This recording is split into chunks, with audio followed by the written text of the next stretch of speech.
Hello and welcome, everyone. Welcome back to NB English Learning. Hello, friends. We are very happy to see you here today.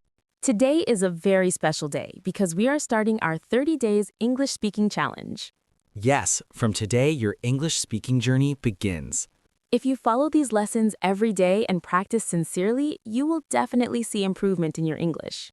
And the best thing is that you do not need to be perfect. You just need to start speaking.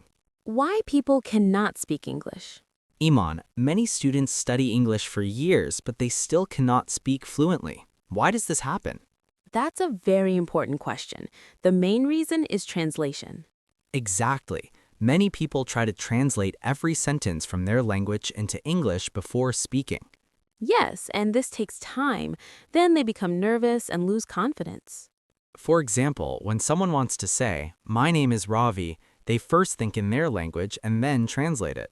But when we say simple words like sorry, thank you, or hello, we don't translate them.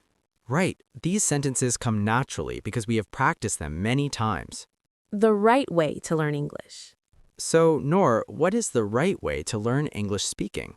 The right way is simple. First, learn situational sentences. Situational sentences are sentences that we use in real-life situations. Yes, for example, greeting someone, ordering food, asking the price, or giving compliments. When you practice these sentences again and again, they become natural. Then you can speak without thinking too much. Situation 1. Asking about someone.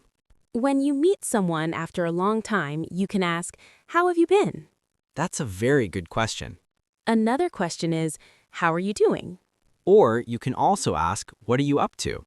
These are very common and natural English questions. How to answer. Now, Noor, if someone asks these questions, how should we answer? The answer can be very simple. "I'm doing fine, thank you." And then you can ask back politely, "How about you?" Yes, for example, "I'm doing fine, thank you. How about you?" Situation 2. Introducing yourself. Sometimes we need to introduce ourselves.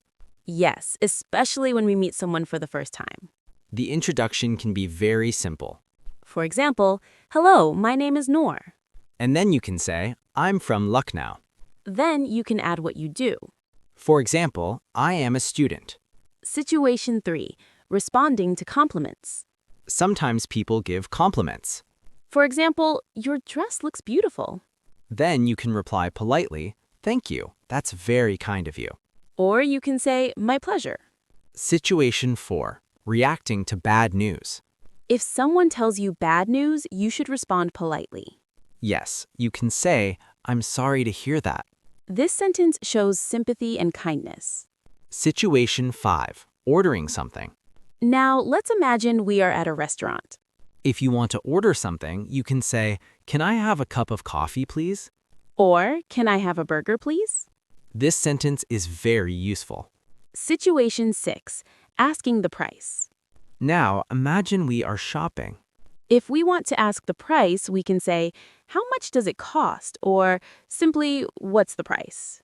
If something looks expensive, you can ask, "Is it expensive?" And if you want a discount, you can say, "Is there any discount?" Situation 7. Offering something. Now, let's talk about offering something to someone. For example, you can ask, "Would you like some coffee?" Or you can say, "Would you like some tea?" Another way is, "Can I offer you a drink?"